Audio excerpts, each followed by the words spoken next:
Assalamualaikum warahmatullahi wabarakatuh. Semoga Ustadz, para ulama dan seluruh tim selalu dicurahkan rahmat oleh Allah Subhanahu wa taala. Bagaimana seharusnya sikap saya jika cuaca sedang hujan dan saya tetap ingin pergi kajian, namun orang tua saya melarang saya untuk pergi ke kajian karena cuaca tersebut. Terkadang cuma hujan gerimis juga dilarang. Mohon nasihatnya Ustadz. Syukron Ustadz.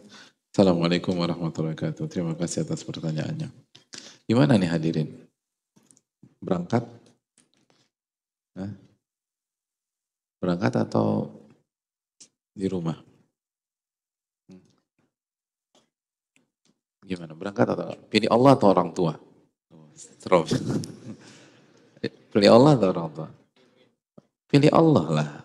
Tapi Allah berfirman, wa qadha rabbuka alla ta'budu illa iyyahu wa bil walidaini ihsana. Dan Allah dan Rasulnya memberikan kita kaidah bahwa wajib taat kepada orang tua selama bukan maksiat. Dan ini bukan maksiat. Yang pertama datang ke sini bisa fardu kifayah dan bisa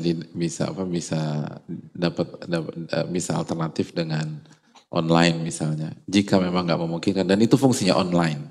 Fungsinya online adalah ketika secara kaidah, secara ini kita nggak mungkin kan hadir maka gunakan itu. Jadi jangan pakai narasi-narasi aku lebih memilih Allah daripada mama. Aku pergi mah enggak lah. Masih ingat seorang sahabat yang berangkat berjihad dan meninggalkan orang tuanya menangis? Disuruh dipuji atau disuruh pulang sama Nabi SAW? Suruh pulang. Fafihi mafajahid. Pulanglah dan berjihadlah bersama orang tuamu. Adhikhuma kama abkaitakuma. Adhikhuma kama abkaitahuma.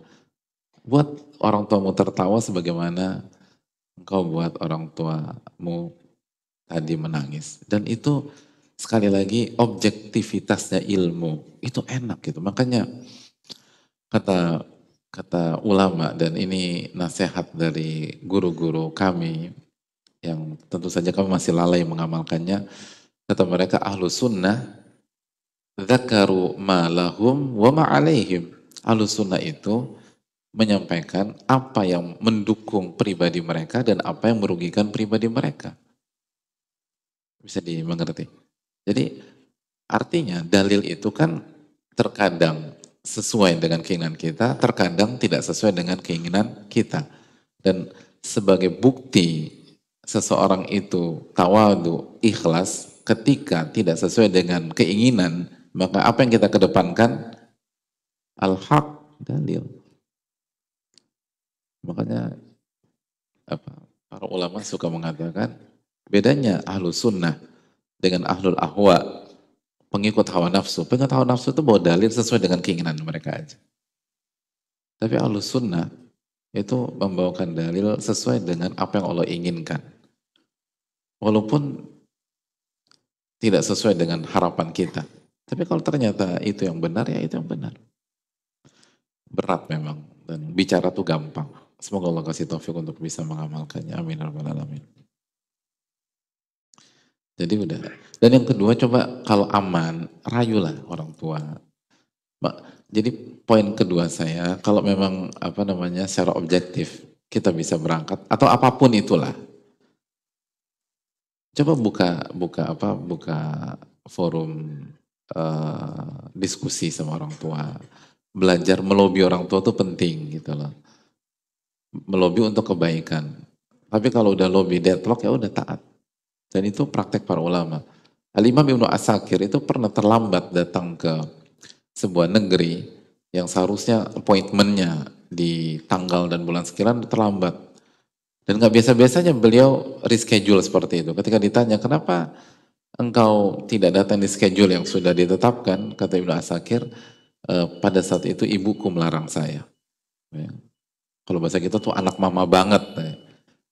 Dan anak mama tuh sebenarnya kan kebanggaan hadirin. Tapi nggak tahu dari dulu kita tuh dia dibangun persepsi tuh anak mama tuh kurang oke gitu. Padahal oke anak mama. Nah, gitu. Selama anak papa juga, anak mama dan papa. Allah taala bisa. Jadi itu penting. Allah taala bisa.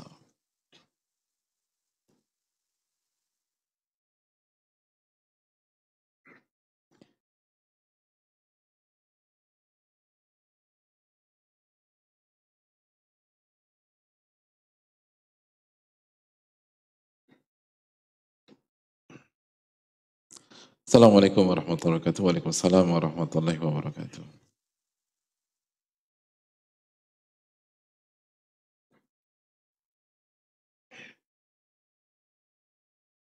Semoga Allah merahmati Ibnul Jamaah, Imam Nawawi, para ulama kita. Amin ya rabbal alamin. Semoga Allah senantiasa menjaga Pak Ustadz, keluarga, tim, serta umat muslim seluruhnya. Amin ya rabbal alamin. Maaf Pak Ustadz, izin bertanya, saya merasa telah terkena virus sombong karena pola sejak kecil. Bisa dibilang sudah sombong akut. Ya, stadiumnya berapa nih? Semoga bukan terminal. Terutama berkaitan dengan akademik. Namun saat ini qadarullah Allah tunjukkan bahwa saya lebih rendah dari orang lain. Saya membuat blunder besar dan fatal dalam bidang yang selama ini saya selalu banggakan. Astagfirullah, bagaimana mengatasi Pak Ustadz? Saya takut berputus asa dan masih mempertahankan ego. Semoga Allah ampuni saya dan berikan saya taufik untuk memberikan virus-virus hati ini, terutama kesombongan. Jazakallahu khairan wa barakallahu fikum. Terima kasih atas pertanyaan ini. Anugerah dari Allah Subhanahu Wa Taala. Kita dikasih takdir seperti ini agar kita sadar. Kalau kita nggak dikasih blunder, mungkin kita akan sombong terus dari dulu dan nggak akan sadar-sadar. Lalu yang kedua, selalu bicara jangka panjang hadirin. Jangka panjang. Mayoritas blunder itu terkesan kartu mati atau terkesan jalan buntu kalau kita pakai angle jangka pendek. Dan kalau kita bicara jangka panjang, kita tahu hadits kisah pembunuh 99 plus satu nyawa. Man yaqulu bainaka wa baina taubat. Siapa yang bisa menghalangi Anda dengan taubat? Kalau bicara jangka panjang, makanya enaknya jadi seorang mukmin, orang yang beriman, kita tuh dididik untuk selalu punya mental jangka panjang. Kok bisa? Iya. Karena kita dididik untuk selalu berorientasi akhirat. Akhirat itu jangka pendek atau jangka panjang? Jangka panjang. Bahkan itu jangka panjang yang paling maksimal. Makanya dinamakan akhirat. Akhirat itu adalah tidak ada hari setelah itu. Itu udah paling mentok. Makanya kan dalam surat Al-Hasyr Allah berfirman, "Wal tanzur nafsum ma qaddamat liqadin." Hendaknya setiap jiwa, setiap orang berpikir dan melihat apa yang sudah dipersiapkan untuk hari esok. Hari esok di sini tafsirnya hari kiamat. Hari masa depan. Jadi beriman tuh menguntungkan hadirin. Makanya apa ya? Kita tuh beruntung banget Allah kasih hidayah. Konsep iman tuh benar-benar buat kita plong. Yang bikin kita berantakan ketika kita berpikir selalu jangka pendek. Itu bikin berantakan. Ya kan? Misal kita nggak lulus di SMA, SMP. Kalau kita berpikir jangka pendek, selesai tamat hidup kita. Tapi kalau kita lihat jangka panjang, lalu kita lihat nama-nama besar itu ternyata nggak lulus SMA. Ternyata kalaupun nggak lulus, kita bisa cari sisi lain, sisi lain. Kita ada opsi B, opsi C, ada plan B, plan C, dan seterusnya. Maka kita akan tenang. Kalau bicara jangka panjang, ilmu mendidik kita selalu berpikir jangka panjang. Hadirin kalau berpikir jangka pendek, ketika Nabi SAW keluar dari kota Mekah, orang akan berpikir tamat riwayat beliau SAW. Tamat. Tapi ternyata tidak. Beliau buka kota Mekah dan wafat dalam kondisi Mekah steril dari kesyirikan. Sallallahu alaihi wasallam. Bicara jangka panjang. Bicara jangka panjang. Seringkali kan kita harus belajar dari filosofi anak panah yang suatu saat ditarik ke belakang untuk melesat jauh ke depan. Gitu. Anak panah itu untuk bisa jauh ke depan dia harus ditarik ke belakang. Baru dilepas dan jauh ke depan. Wallahu ta'ala bisa. Tapi syaitan gak mau kita baik.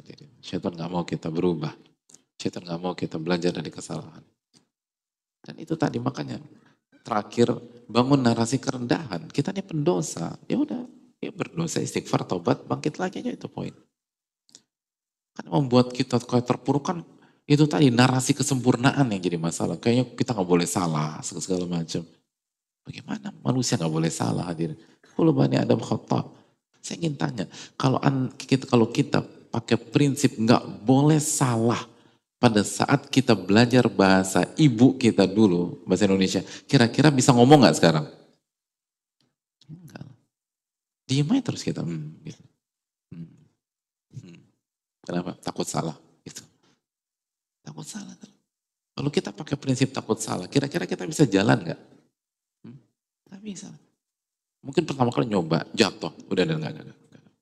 Mungkin aku udah ditakdirkan untuk merangkak. Gitu mungkin. Kita takut salah, kita takut jatuh. Nah kok begitu dewasa kok kebalik pola pikirnya itu loh. Makanya sekali lagi jangan pakai narasi kesempurnaan. Kita bukan malaikat hadirin. Kita manusia. Kullu bani Adam khata. Nabi SAW beristighfar 100 kali. Doa yang diajarkan Nabi SAW ke Abu Bakar As-Siddiq radhiyallahu ta'ala. Itu manusia terbaik di dunia. Apa doa yang diajarkan Nabi SAW kepada Abu Bakar?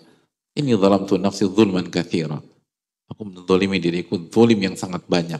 Karena itu manusia terbaik, lalu bagaimana dengan kita? Kita ini pendosa. Dan semoga kita jujur bilang seperti ini. Tapi kita ingin berubah, kita ingin coba jadi lebih baik lagi. Kita ingin belajar, kita ingin memperbaiki masa lalu kita. Semoga Allah memberikan taufik. Saya rasa cukup. Subhanakallahumma wa bihamdika, la ilaha illa anta, astaghfiruka wa atubu ilaik. Assalamualaikum warahmatullahi wabarakatuh. Syukur.